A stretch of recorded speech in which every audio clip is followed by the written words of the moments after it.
नमस्कार। मैं उमेश कुमार स्वागत करता हूं आप सभी का आपके अपने YouTube चैनल एच के नॉलेज एंड मोर पर। आज मैं एक बहुत ही महत्वपूर्ण टॉपिक के बारे में चर्चा करने जा रहा हूं, principle of inheritance and variation के बारे में। ये जो टॉपिक है बायोलॉजी बेस्ड भी है, एग्रीकल्चर साइंस बेस्ड भी है। जो साइंस की पढ़ाई करते हैं उन सबके लिए भी काफ़ी ज़्यादा हेल्पफुल और इम्पोर्टेंस टॉपिक है। तो उम्मीद करूंगा कि वीडियो बड़े गौर से और ध्यान से देखेंगे आप लोग, बड़ी गौर से सुनेंगे आप लोग। ठीक है, इसमें मैं कई सारे टॉपिक्स एक साथ क्लियर करने जा रहा हूँ। फॉर एग्ज़ाम्पल एक कीवर्ड्स मैंने आपके लिए तैयार किया है जिसके माध्यम से आप इसको आसानी से बेहतर तरीके से समझने में सफल हो पाएंगे। मैं वीडियो शुरू करूं इससे पहले मैं आपसे रिक्वेस्ट करूंगा, अगर आपने मेरे इससे पहले का वीडियो नहीं देखे हैं तो पहले का वीडियो ज़रूर देखें। वीडियो अच्छा लगता है तो वीडियो को लाइक करें, शेयर करें और कमेंट करके ज़रूर बताएं कि आपको वीडियो कैसा लगा, और क्या कोई रिक्वायरमेंट अगर होगा तो आप कमेंट ज़रूर कर सकते हैं। तो चलिए मैं वीडियो शुरू करता हूँ। वीडियो को बड़ी गौर से और ध्यान से सुनिएगा। जो कीवर्ड्स मैंने आपके पास इस कंटेंट से रिलेटेड जिन बिंदुओं पर चर्चा करने के लिए मैंने चयन किया है, ये है जेनेटिक्स एंड मेंडल के बारे में मैं पहले चर्चा करूंगा। What is genetics and Mendel कौन थे, क्या थे, थोड़ा सा इनके बैकग्राउंड में जाएंगे हम लोग। उसके बाद मैं बताऊंगा कि जेनेटिक्स का क्या एम्स और इम्पोर्टेंस होता है। ठीक है, और जो मेंडल ने एक्सपेरिमेंट किए थे, मतलब मेंडल के एक्सपेरिमेंट क्या एक्सपेरिमेंट था, क्यों उन्होंने केवल पी प्लांट्स का सिलेक्शन किया था, क्या उसमें कंट्रास्टिंग कैरेक्टर्स बनते थे, कितने कंट्रास्टिंग कैरेक्टर बनते थे। जैसा आप जानते होंगे, सुने होंगे पूर्व में कि लगभग 7 कंट्रास्टिंग कैरेक्टर्स में बनते हैं। इसके अलावा मैं आपको लास्ट में लेके जाऊंगा कॉजेज ऑफ मेंडल सक्सेस, कि मेंडल सफल क्यों हुए। ऐसा ये बिंदु इसलिए आता है कि इससे पहले भी कई साइंटिस्ट थे जिन्होंने अलग अलग प्रकार के प्लांट पर अलग अलग प्रकार के एक्सपेरिमेंट किए थे, लेकिन वो इतने सफल नहीं हुए थे। उनको जेनेटिक्स में उतनी महारत हासिल नहीं हुई। उनको जेनेटिक्स में उनका नाम तो आता ज़रूर है, लेकिन उतने इंपॉर्टेंस तरीके से नहीं आता, महत्वपूर्ण तरीके से नहीं आता जैसे नाम मेंडल्स का आता है। तो मैं शुरू कर रहा हूँ। पहले बात करना चाह रहा हूँ आपसे जेनेटिक्स के बारे में। एक्चुअल में जेनेटिक्स होता क्या है। नॉर्मली आप लोगों ने देखे हैं और ये सुने हैं कि पृथ्वी में पाए जाने वाले जितने भी एनिमल्स हैं, सभी एनिमल्स में एक प्रमुख लक्षण होता है, एक प्रमुख कैरेक्टर होता है। वो कैरेक्टर उन सारे एनिमल्स को अपने जनक या अपने पेरेंट्स से प्राप्त होता है, जिसके कारण उन जीवों का पृथ्वी में अस्तित्व बना हुआ रहता है। ठीक है, तो माता पिता का जो कैरेक्टर है वो संतान में जा रहा है, पेरेंट्स का जो कैरेक्टर है, जनक का जो कैरेक्टर है वो न्यू बर्न बेबी में जा रहा है, न्यू बनने वाले प्लांट, न्यू बनने वाली सेल्स में जा रहा है। तो इस प्रकार ये आदि से लेकर अंत तक चलने वाली प्रक्रिया बन जाती है, जिसको हम कंटिन्यूटी ऑफ लाइफ के नाम से जानते हैं, जीवन की निरंतरता के नाम से जानते हैं। क्लियर है। निरंतरता का कारण ये है कि इसमें प्रजनन की क्षमता होती है। जितने भी जीव है, सजीव है, जिसको हम लिविंग वर्ल्ड में गिनती करते हैं, सभी क्या है, सभी में प्रजनन की क्षमता का होना आवश्यक है, जिसके कारण वो अपनी पीढ़ी को, अपने अस्तित्व को बचाए रखने में, बनाए रखने में सफल होती है। मैंने जैसा पहले कहा कि प्रत्येक जीव अपने लक्षण को माता पिता से प्राप्त करते हैं। किससे प्राप्त करते हैं? माता पिता से प्राप्त करते हैं प्रत्येक जीव। तो अपने माता पिता से प्राप्त करने की प्रक्रिया को ही हम लोग कहते हैं हेरिडिटी कहते हैं। क्या कहते हैं? हेरिडिटी या आनुवंशिकता कहते हैं। क्लियर है, ध्यान रखेंगे आप लोग। आनुवंशिकता और हेरिडिटी, या हेरिडिटी क्या होता है? लक्षण का, प्रत्येक जीव में उपस्थित लक्षण अपने माता पिता से ग्रहण करता है। उन लक्षणों को ही, मतलब एक पीढ़ी से दूसरी पीढ़ी में जाने की प्रक्रिया को हेरिडिटी कहते हैं। The transmission of characters from one generation of N organisms of other is called heredity. कुछ इस प्रकार से आता है। आपने देखे होंगे कि एक परिवार में रहने वाले जो लोगों की बनावट, शारीरिक संरचना होती है, वो लगभग एक जैसे होती है। दूसरे परिवार से अगर कंपेयर करें तो कई सारे आपको डिफरेंसेस देखने को मिल सकते हैं, या आप ऑब्जर्व कर सकते हैं। ठीक है ना, मतलब प्रत्येक जीव जाति विशेष की मैं बात कर रहा हूँ। जाति विशेष में जीव में समानता होती है। तो प्रत्येक जीव अपने ही समान नए संतान को पैदा करने की क्षमता रखता है। मनुष्य की संतान मनुष्य होती है, आप जानते हैं। बंदर की संतान बंदर, बिल्ली की संतान बिल्ली होती है।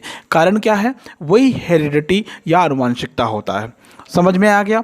आनुवंशिकता को सबसे पहले हिपोक्रेट्स, एरिस्टोटल ने अपने पुस्तकों के माध्यम से बताया था।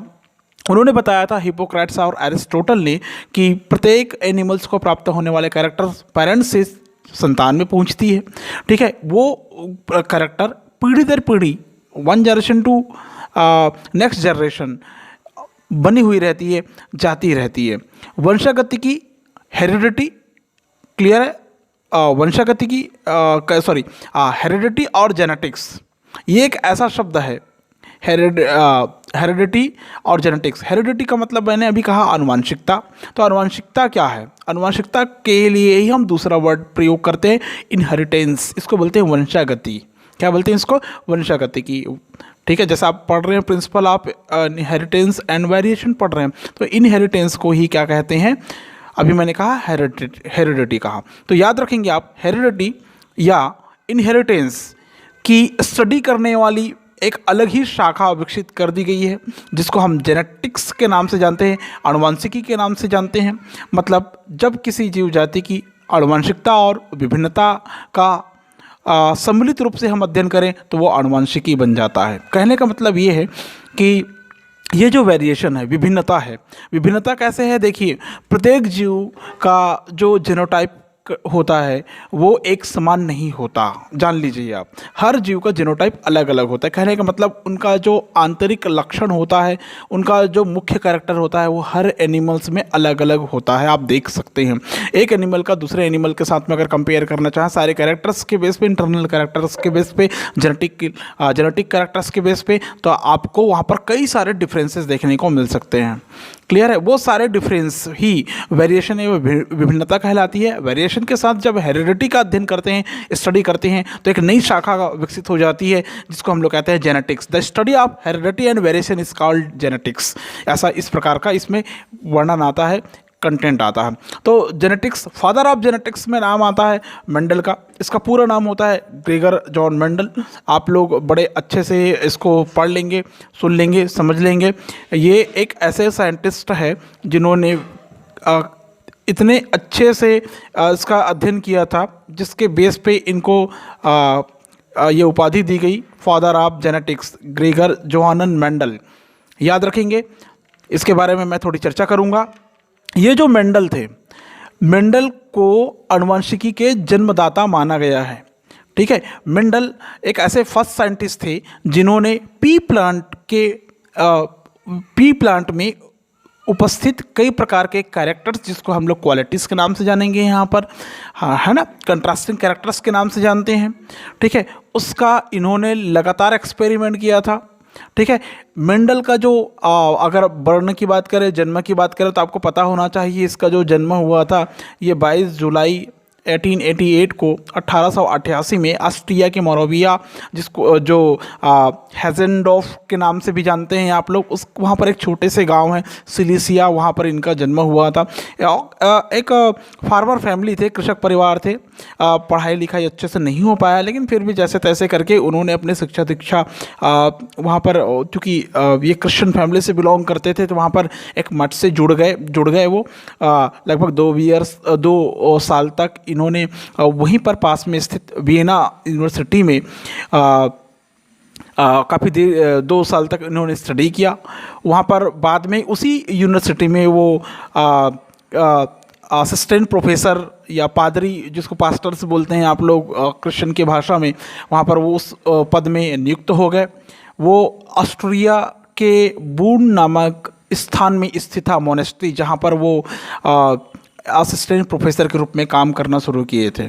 ठीक है, वो जो ब्रून वाला स्थान है वो अब चेकोस्लोवाकिया में पड़ता है, याद रखेंगे।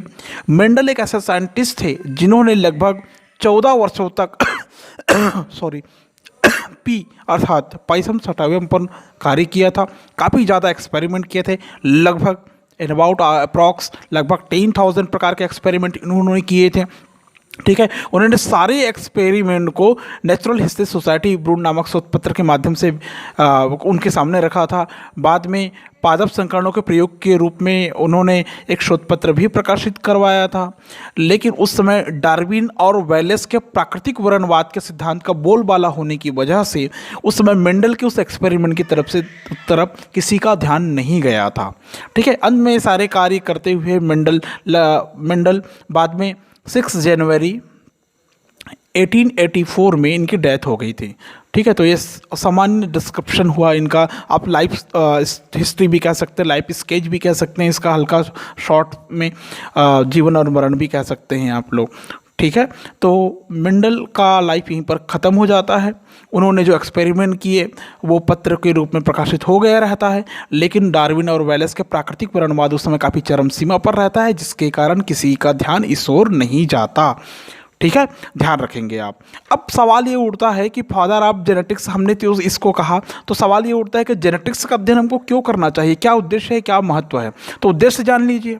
ठीक है, इसका क्या उद्देश्य होता है क्लियर। अगर बायोलॉजी और एग्रीकल्चर बेस पे अगर आप लोग जाएंगे तो आप लोग ये समझ लीजिए कि इसके माध्यम से आप जेनेटिक कैरेक्टर्स की ओरिजिन और उनके ट्रांसफॉर्मेशन की विधियों को आप डिस्कवर कर सकते हैं, खोज सकते हैं।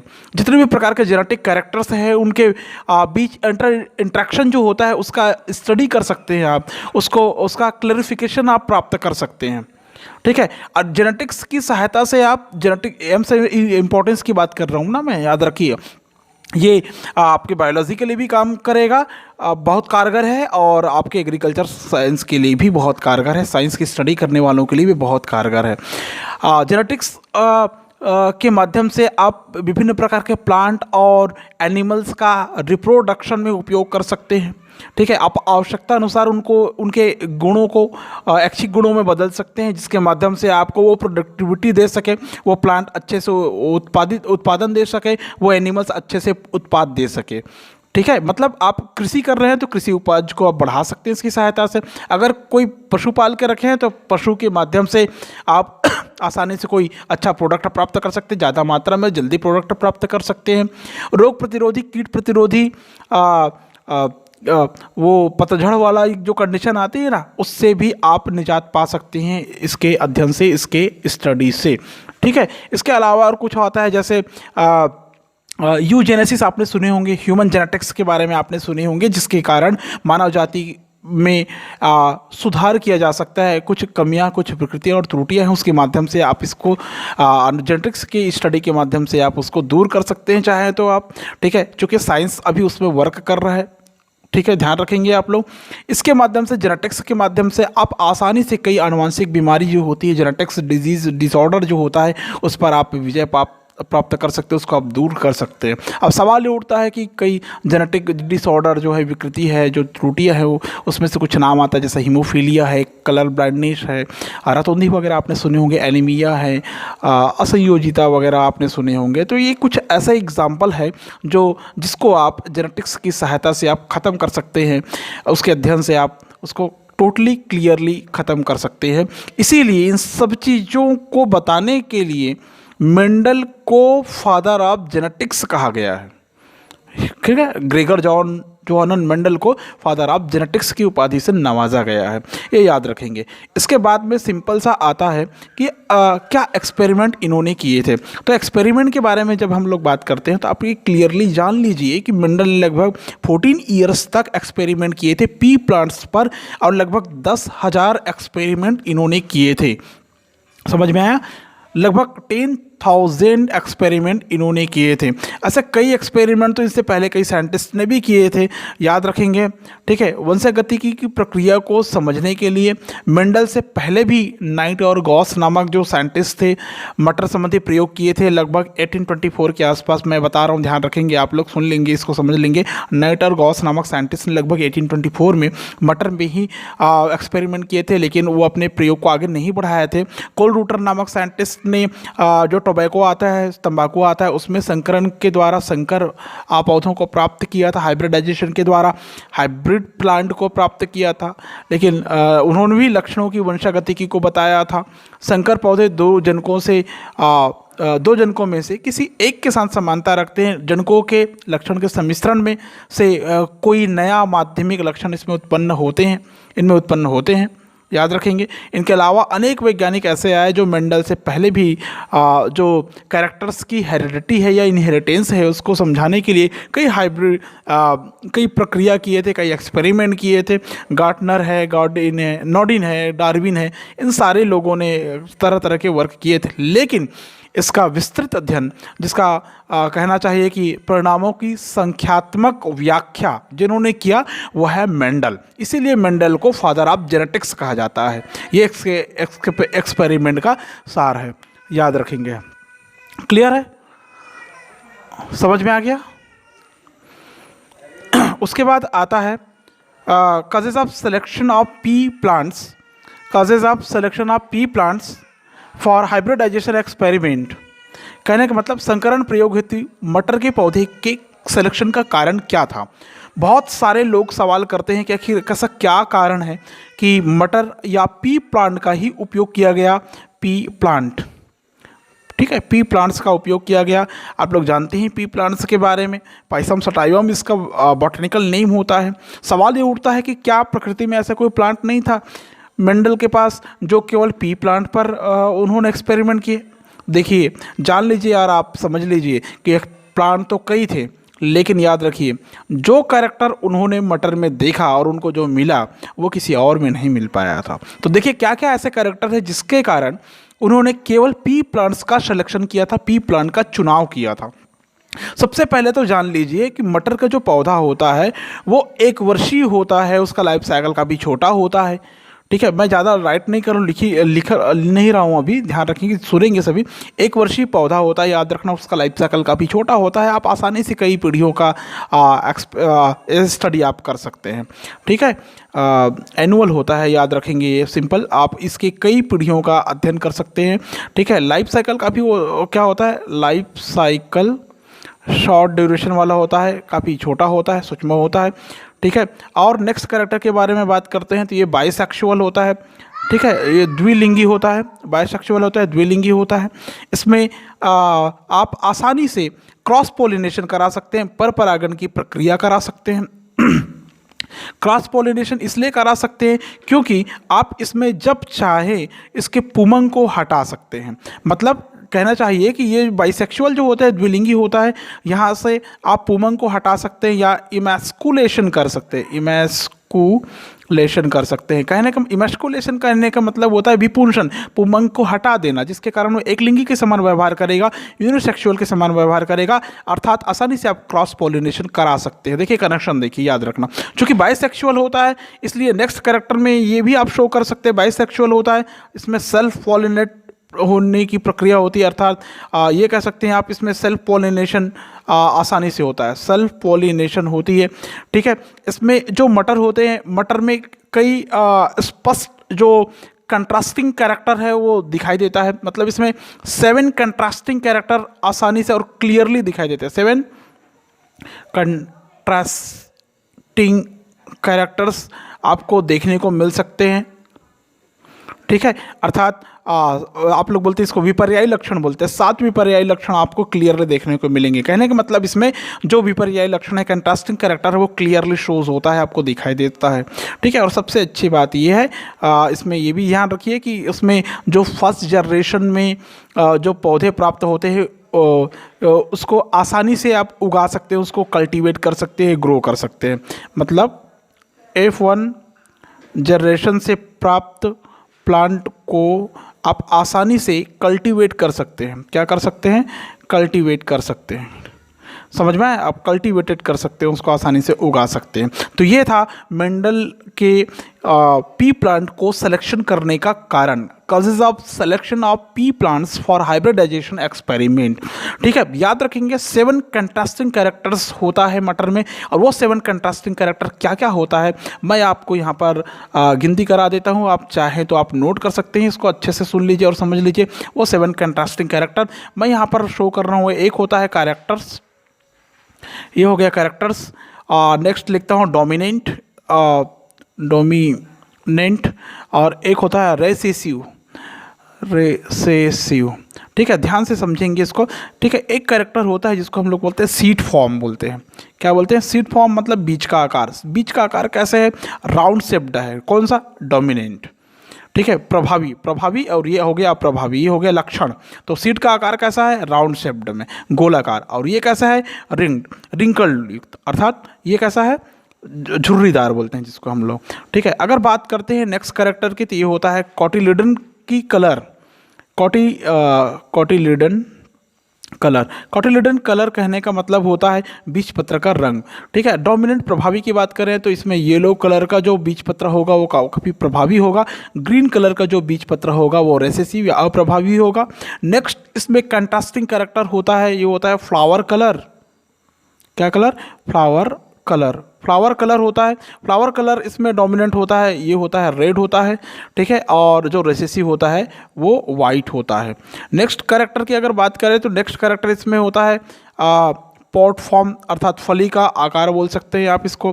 पॉट फॉर्म, फली का आकार जो होता है इसमें होता है इन्फ्लेटेड होता है, अर्थात आप कह सकते हैं कि स्फीत होता है, इसमें फूला हुआ कह सकते हैं आप लोग, काफ़ी चिकने कह सकते हैं आप दूसरी भाषा में ना इसको। और दूसरा होता है कॉन्स्ट्रिक्टेड होता है, मतलब संकुचित, कॉन्स्ट्रिक्टेड होता है। ठीक है, संकुचित सिकुड़ा हुआ श्रिंक्ड कह सकते हैं आप लोग इसको, संकीर्णित कह सकते हैं। नेक्स्ट कैरेक्टर के बारे में बात करें तो नेक्स्ट कैरेक्टर होता है फ्लावर पोजीशन। फ्लावर पोजीशन कहने का मतलब होता है पुष्प की स्थिति। फ्लावर पोजीशन कहने का मतलब होता है पुष्प की स्थिति। ये पुष्प की स्थिति आप लोगों ने एस्टिवेशन वगैरह पढ़े होंगे, और क्या बोलते हैं उसको, इन्फ्लोरेसेंस पुष्पक्रम वगैरह पढ़े होंगे तो वहाँ पर आया होगा एक्सिलरी कक्षस्थ। ये प्रभावी होता है, डोमिनेंट होता है, और ये होता है टर्मिनल रेसेसिव होता है, टर्मिनल अग्रस्त बोलते हैं जिसको। नेक्स्ट कैरेक्टर की अगर बात करें तो इसमें होता है क्या बोलते हैं इसको, लेंथ ऑफ प्लांट के बारे में बात करें। लेंथ ऑफ प्लांट के बारे में अगर बात करते हैं, पौधे की लंबाई के बारे में बात करते हैं तो एक होता है टाल या लंबा, और दूसरा होता है ड्वार्फ या बौना होता है। ठीक है, एक होता है, पहले से देख लेते हैं। सीड फॉर्म मैंने बताया राउंड रिंकल्ड। कोटिलिडन का कलर मैंने बताया येलो और ग्रीन। उसके बाद फ्लावर कलर मैंने बताया आपको red and white. Red dominant है, वाइट रेसेसिव है, याद रखेंगे, मतलब प्रभावी है। और फ्लावर कलर के बाद मैंने बताया पॉट फॉर्म, फली का आकार बताया, ये इन्फ्लेटेड होता है, मतलब स्फीत होता है, और ये कंस्ट्रिक्टेड होता है, संकीर्णित होता है। नेक्स्ट आता है पॉट फॉर्म के बाद में फ्लावर पोजीशन मैंने बताया। फ्लावर पोजीशन जो होता है इसमें एक्सिलरी होता है, इसमें टर्मिनल होता है, मतलब ये हो गया कक्षस्थ, ये हो गया अग्रस्त। लेंथ ऑफ प्लांट में एक होता है टाल और दूसरा होता है ड्वार्फ। ये प्रभावी, ये अप्रभावी होता है। एक और सेवंथ जो कैरेक्टर है ये होता है, जैसे पॉट फॉर्म पढ़े थे हम, तो ये होता है पॉट कलर। मतलब पॉट कलर कहने का मतलब फली का रंग। फली का रंग अगर ग्रीन है, क्या है, ग्रीन है, तो ये डोमिनेंट होगा, प्रभावी होगा। और फली का रंग यदि येलो है तो ये अप्रभावी होगा। तो ये वो 7 कंट्रास्टिंग कैरेक्टर है जो आपको याद रखने चाहिए। कौन सा डोमिनेंट है, कौन सा प्रभावी है, कौन सा अप्रभावी है, इसके बारे में भी आपको पता होना चाहिए। यही वो स्थिति है जो ये तय करता है कि बाद में जब आप रूल्स पढ़ेंगे, लॉज पढ़ेंगे, उस समय बहुत काम आएगा। इसको अच्छे से आप तैयार कर लेंगे। ठीक है, तो ये हो गया वो 7 कंट्रास्टिंग कैरेक्टर। उसके बाद मैं बात करता हूँ मेंडल की सफलता के कारण, causes of Mendel success. Mendel सफल क्यों हुए थे? सिंपली आप लोग अभी जो कैरेक्टर, जो चीज़ें पढ़े आपने, इन सभी चीज़ों की वो गणितीय व्याख्या करना पसंद करते थे। जो भी परिणाम प्राप्त होता था उनका मैथमेटिकल और स्टैटिस्टिकल एनालिसिस करने में वो सफल हुए थे। उनका वो लिखित ब्यौरा रखते थे, डाटा कलेक्शन करके रखते थे वो कम्प्लीटली। ठीक है, और सबसे अच्छी बात तो ये इतने लकी थे मेंडल कि जो 7 कंट्रास्टिंग कैरेक्टर्स इनको मिला था, ठीक है, ये इसके जीन्स ये अलग अलग क्रोमोसोम्स पर थे। याद रखें, अलग अलग गुणसूत्र पर थे। एक गुणसूत्र पर एक से अधिक जीन्स स्थित थे जिनके बीच में लिंकेज का अभाव था। यदि वे लिंक्ड रहते या रहे होते तो निश्चित रूप से असामान्य अनुपात प्राप्त होता। तो कहने का मतलब सारांश ये है, इसका समरी ये है, इस पॉइंट का जो मैंने अभी बताया, उसके जो गुणसूत्र होते हैं उनमें जीन्स अलग अलग गुणसूत्र पर थे, ये क्लियर है। या एक गुणसूत्र पर अगर है तो उनके बीच में लिंकेज का अभाव था। ठीक है, नेक्स्ट अगर चर्चा करना चाहें आप तो ऐसा भी कर सकते हैं। इसमें जो 7 कंट्रास्टिंग कैरेक्टर बनते हैं, ठीक है, ये एक ही बार में विपर्य लक्षण की वंशागति का आप अध्ययन कर सकते हैं आसानी से। नेक्स्ट आता है इसमें जो पी प्लांट होता है उसका लाइफ साइकिल छोटा होने के कारण, स्मॉल होने के कारण कुछ ही वर्षों में पौधों में अनेक पीढ़ियों का अध्ययन आप आसानी से और सिंपल तरीके से कर सकते हैं। ठीक है, तो इसके कारण मेंडल काफ़ी सफल हुआ था। तो ये वीडियो अगर आपने देखे ध्यान से तो बड़े गौर से इसको सुन लीजिएगा, समझने की कोशिश ज़रूर करिएगा।